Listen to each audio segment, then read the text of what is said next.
Good morning everyone. Class 11 subject physics chapter work power energy. I have completed theoretical session and in this session I completed question answers. So start first exercise NCERT exercise. The question is the sign of work done by a force on a body is important to understand. State carefully if the following quantities are positive or negative. हमने पढ़ा था कि जो work होता है positive negative and zero work done. ठीक है, it is clear that. Next यहाँ पे work done bye a man is a lifting bucket out of a well bye means of a रूप टाइड टू द बकेट. तो यहाँ हमें show करना है कि जो हमारे पास वर्क डन होगा वो नेगेटिव होगा, पॉजिटिव कब होगा एंड जीरो कब होगा, ये एक्सप्लेन करना है यहाँ पे. Work done by gravitational force in the above case, work done by frictional on a body sliding down an inclined plane. इसमें क्या बोल रहे हैं कि बकेट वेल है, ठीक है, उसमें से हम इस बकेट को बाहर लेके आ रहे हैं तो फ्रिक्शनल फोर्स भी काम कर रहा है, वर्क कर रहा है एंड ग्रेविटेशनल फोर्स भी यहाँ वर्क कर रहा है. ठीक है, इट इज क्लियर दैट. अब उसी बेसिस पे हमें यहाँ पे क्वांटिटीज बतानी है positive and negative work done की. Work done by an applied force on a body moving on a rough horizontal plane with uniform velocity, work done by the resistive force on air of vibrating pendulum in a bringing it to rest. So answer is completed कि positive negative and zero. हम यहाँ पे केवल किस में पढ़ेंगे, positive and negative conditions में. तो फर्स्ट आंसर इज पॉजिटिव.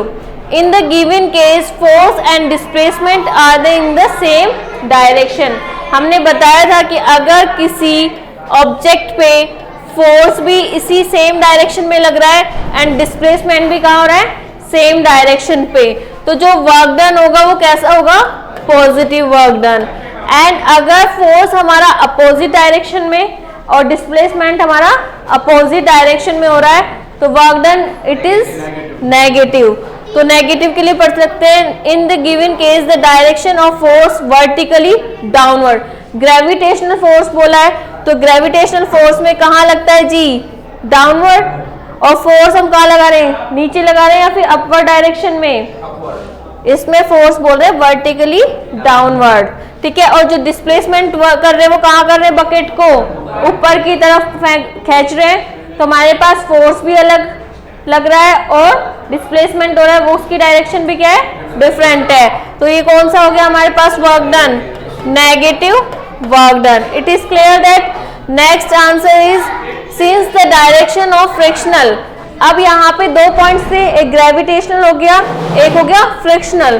तो फ्रिक्शन क्या होता है, जब दो चीजों को रब करने पे मिलता है. ठीक है, फ्रिक्शनल कांस्टेंट होते हैं जिसे रिप्रेजेंट करते हैं हम म्यू से.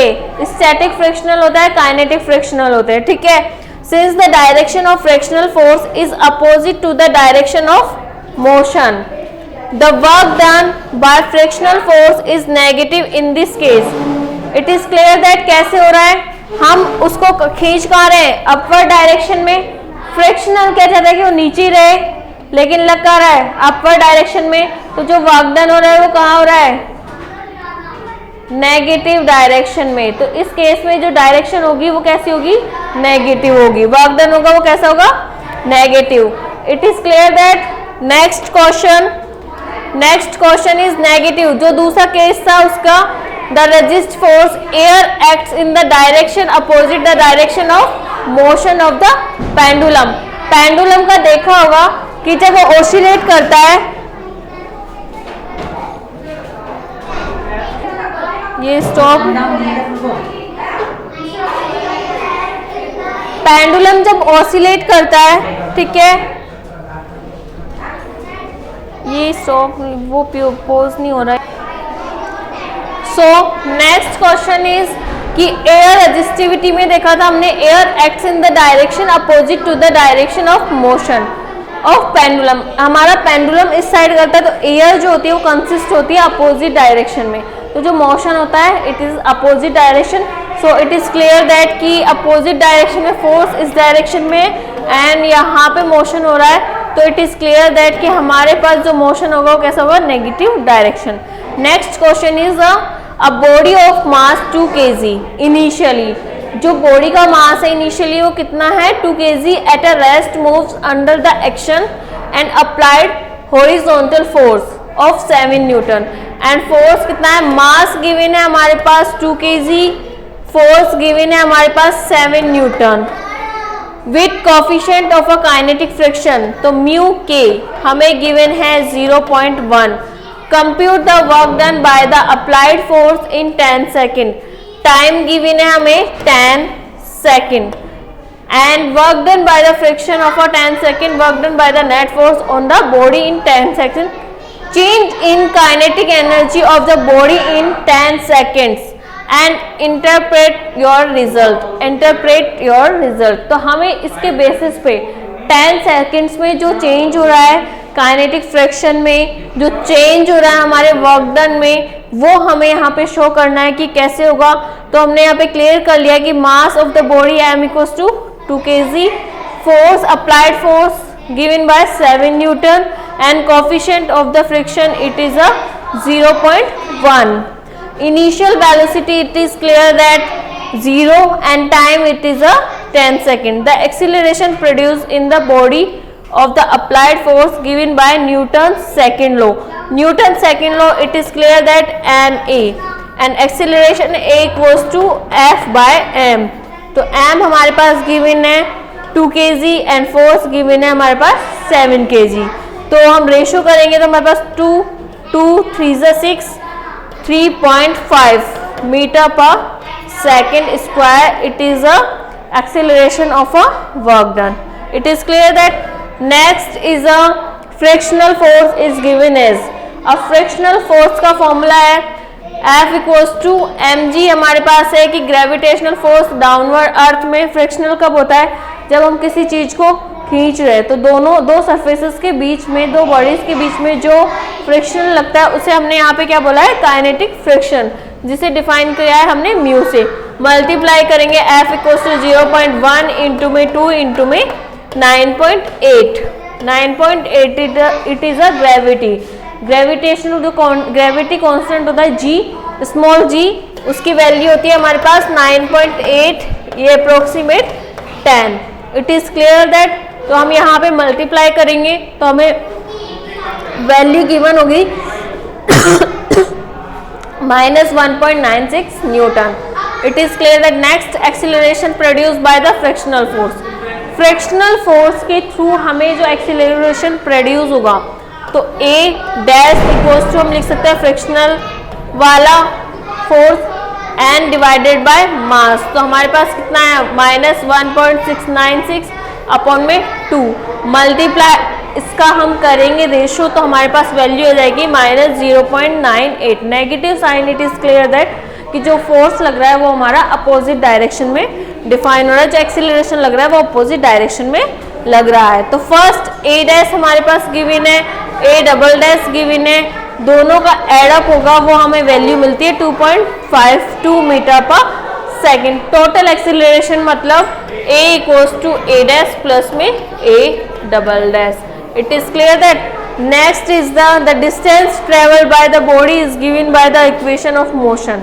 अब हमारे पास क्या है, u इनिशियल वेलोसिटी है, t टाइम पीरियड है 10 सेकेंड एंड यहाँ पे हमारे पास a हमारे पास आ गया है 2.52 एंड t है given.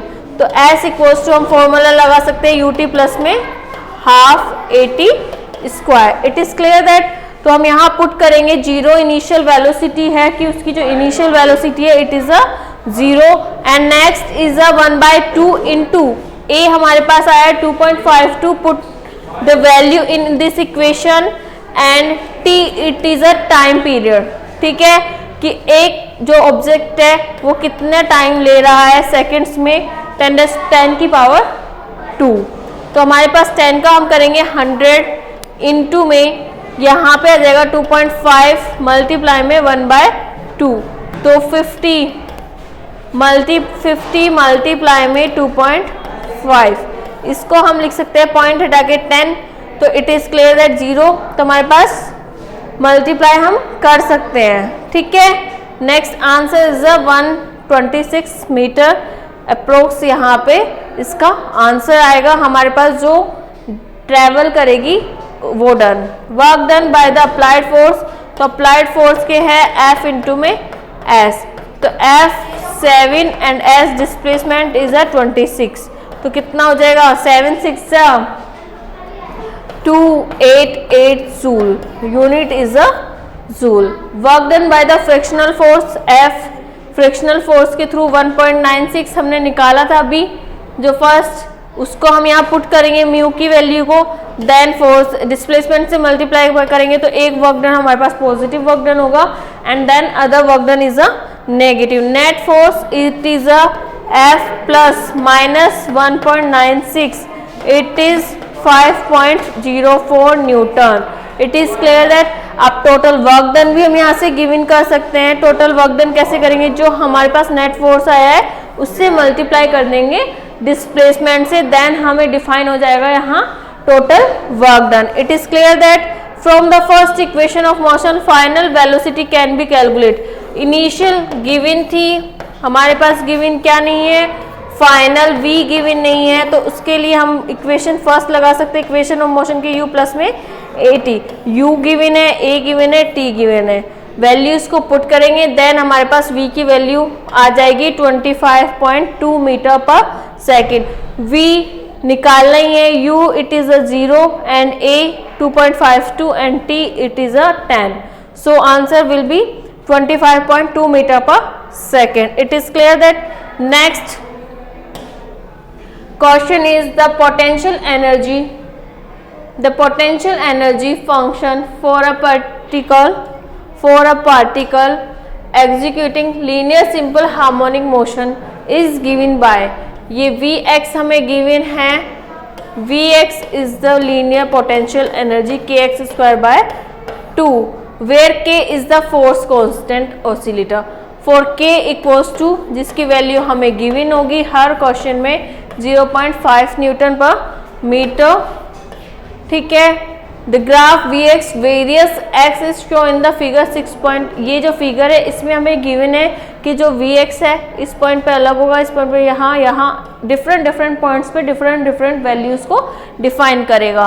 Show that the particle of total energy 1 joule, तो जो टोटल एनर्जी है it is a 1, total energy means जो मैकेनिकल एनर्जी होती है potential energy plus kinetic energy, it is 1 joule.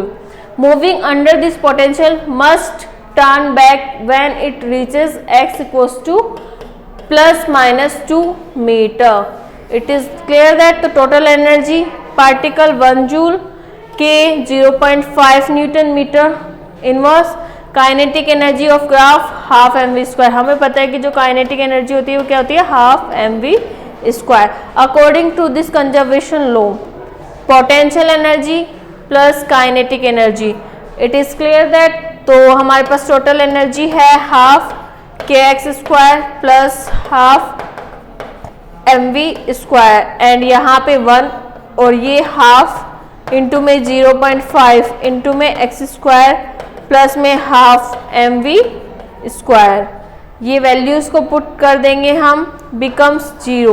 अब यहाँ पे क्या बोल रहा है, at moment of turn back velocity and hence k is 0। जब हमारे पास मोमेंट टर्न बैक होके आ रहा है तो k it is a same position पे, initial and final position same, तो ये क्या हो जाएगा यहाँ पे 0 हो जाएगा, बिकम 0। तो कंडीशन हमारे पास क्या बचेगी, सिर्फ only for half 1 equals to half kx square. ठीक है, it is clear that next is a question, the casing of the rocket in the flight burns up to the friction at whose expensive in the heat energy required for burning obtained the rocket of the atmosphere comes moves around the sun in highly elliptically orbits. The gravitational force on the comet due to the sun is not normal to the comet's velocity in the journal, yet the work done by the gravitational force over every complete orbit, it is a, ये हमारे पास एक theoretical question है कि gravitational force सन के around revolve कर रहा है तो सेंट्रीपिटल फोर्स है एंड ग्रेविटी लग रही है, ये सब चीज़ें हम ग्रेविटेशनल में भी पढ़ चुके हैं, तो इस क्वेश्चन को हम वहाँ भी देख सकते हैं। नेक्स्ट इट इज़ हम नेक्स्ट क्वेश्चन देखते हैं। The man walks 2 metre carrying a mass 50 kg,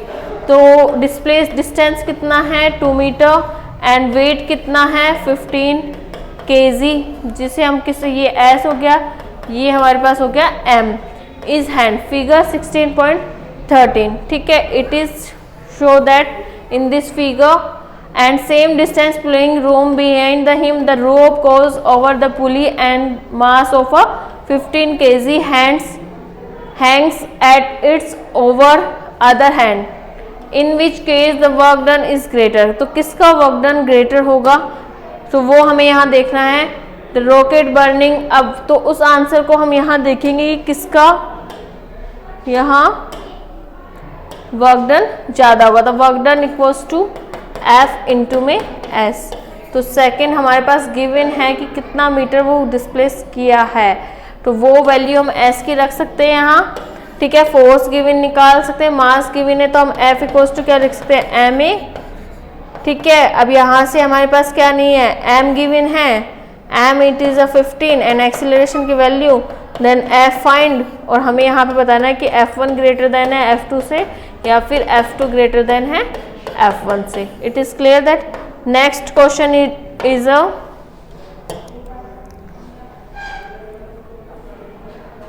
दोनों की हमें क्या निकालनी है, case first and case second की।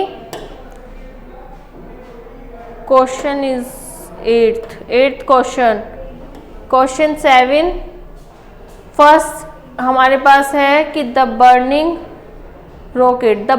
Of the casing of rocket in flight result in the reduction of the mass of the rocket according to the conservation of energy, तो total energy it is defined as potential energy plus kinetic energy। potential energy हमें पता है कि जो हमारे पास conserve है, consume रखते हैं, जैसे कि मैं कोई वर्क डन नहीं कर रही हूँ, कोई मोशन नहीं कर रही हूँ, तो वो एनर्जी हमारे पास कंज्यूम है। It is clear that potential energy and kinetic energy, जैसे ही मैं मोशन में आती हूँ तो वो हमारे पास क्या डिफाइन करती है, काइनेटिक एनर्जी को डिफाइन करती है। तो total energy means potential energy plus kinetic energy, mgh ये हम ग्रेविटेशनल में भी, and half mv², it is kinetic energy. The reduction in the rocket mass cause a drop of the total energy, therefore the heat energy required for the burning in obtained from the rocket, कि हमें पता है कि जो उसको burn करने के लिए फ्यूल जो होता है रॉकेट को जलाने के लिए, हमें वहाँ पे क्या करता है, उसको हीट प्रोड्यूस कर दे, देन वो वहाँ पे रिडक्शन करता है टोटल एनर्जी की ड्रॉप्स में, ठीक है। Gravitational force is a conservative force since the work done bye a conservation force over a close path is 0, the work done by the gravitational force over every complete orbit of a comet is a 0, ठीक है। It is clear that next it is when an artificial satellite orbiting around an earth moves closer to the earth, its potential energy decreases because of the reduction in the height, उसकी height में reduction हो रहा है तो इसलिए जो उसकी energy होगी वो कैसी होगी, डिक्रीज होगी। Since the total energy of the system remains constant, the reduction in potential energy result in an increase in kinetic energy, hence the velocity of satellite increase। However, due to atmospheric friction, the total energy of the satellite decrease by a small amount, किसमें होगी, small amount में decrease होगी। In this second case first mass हमारे पास given था, जो हमने अभी पढ़ा था, डिस्प्लेसमेंट हमारे पास गिवन था 2 मीटर, ठीक है। तो नेक्स्ट इज वर्क डन हमारे पास क्या होता है, एंगल से हम देखेंगे Fs cos थीटा, ठीक है। अब हमें पता है कि 90 डिग्री क्यों बोल रहे हैं कि जो ऑब्जेक्ट है वो इस तरीके से, और वर्क डन होना है हमारा अपवर्ड डायरेक्शन और डिस्प्लेसमेंट हो रहा है इसमें, तो जो एंगल बन रहा है वो कितना बन रहा है 90 डिग्री। तो हमारे पास जो डिस्प्लेसमेंट फोर्स होगा mg cos theta, potential energy में mgs cos theta, gs equals to हमारे पास कितना है 2 metre and g equals to 9.8 and m equals to 15 and cos 90 equals to 0। So answer will be 0. First case answer will be 0. And second case, here the direction of force applied on the root of the direction to the displacement of the root are same. Therefore the angle between the theta equals to 0 degree. Cos 0 equals to 1. So answer will be MGS. So M equals to 15, 9.8 and 2 multiply 30 into में 9.8. So answer will be 294 joule. Hence more work done is the in second case. तो more work done हमारे पास क्या होगा, F1 less than होगा F2 से, तो W1 less than होगा W2 से, बिकॉज ऑफ फोर्स यहाँ पे ज़्यादा है. ठीक है. Next question is the underline the correct alternative. When the conservative force does positive work on a body, the potential energy of the body increase, decrease, remains unchanged. Means कि constant रहेगी, change होगी, decrease होगी, increase होगी. ये हमें बताना है जब हमारे पास positive work done होता है and potential energy उसमें होती है. Work done by a body against frictional always result in a loss of a kinetic and potential energy. तो answer will be, next answer will be the rate of change of total momentum of many particle system is proportional to the external force sum of internal force of the system in an elastic collision of two bodies. Two bodies का elastic collision के बारे में भी बताया है. Not change after the collision are the total kinetic energy and total linear momentum, total energy of the system of two bodies. Then हमने क्या बोला कि जो पोटेंशियल एनर्जी है वो हमारे पास है mgh एंड जो वर्क डन है वो कैसा है, positive.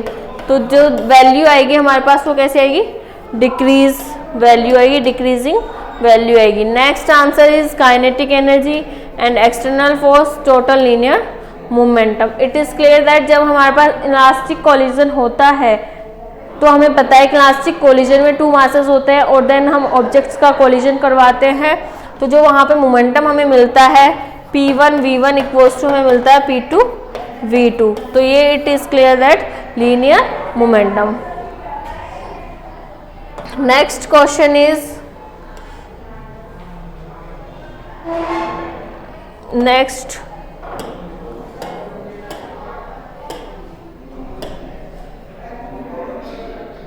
state if each of the following statement is true, false, give reasons for your answer.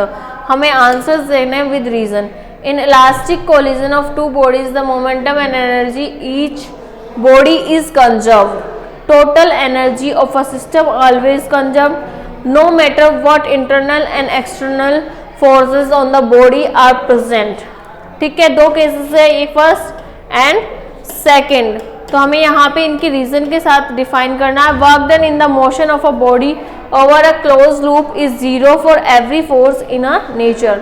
In an elastic collision the final kinetic energy always less than the initial kinetic energy of the system. तो ये क्या बोल रहा है, first हम देखते हैं कि in elastic collision two bodies the momentum energy is conserve, कि ऑलवेज वो कंजर्व रहेगी. No, it is false. Second, total energy of a system always conserve, no matter internal, matter तो करता ही है कि उस पे internal and external force system पे क्या है, तो it is false. Next, work done in motion the body over a closed loop is 0 for every force in a nature. No, every force नहीं होता, तो हम यहाँ पे इसको 0 कर सकते थे, लेकिन every force it is not 0, तो false. Then in a elastic collision the final kinetic energy is always less than the initial kinetic energy of the system. Right, Ki initial less than equals to K final.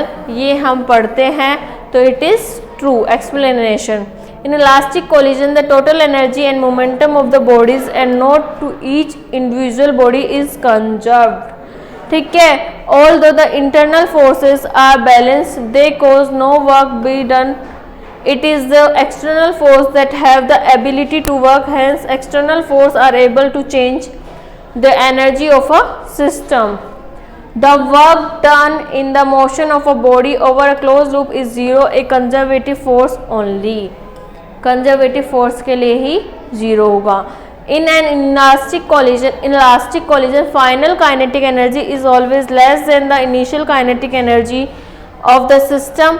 This because in such a collision there is always a loss of energy in form of heat and sound etc. हम examples इसके ले सकते हैं. It is clear that. तो next session में हम और questions करेंगे. सो आज थियोरेटिकल चैप्टर एंड एनसीईआरटी कुछ एक्सरसाइज क्वेश्चंस हमने यहाँ पे डिफाइन किया. Thank you so much.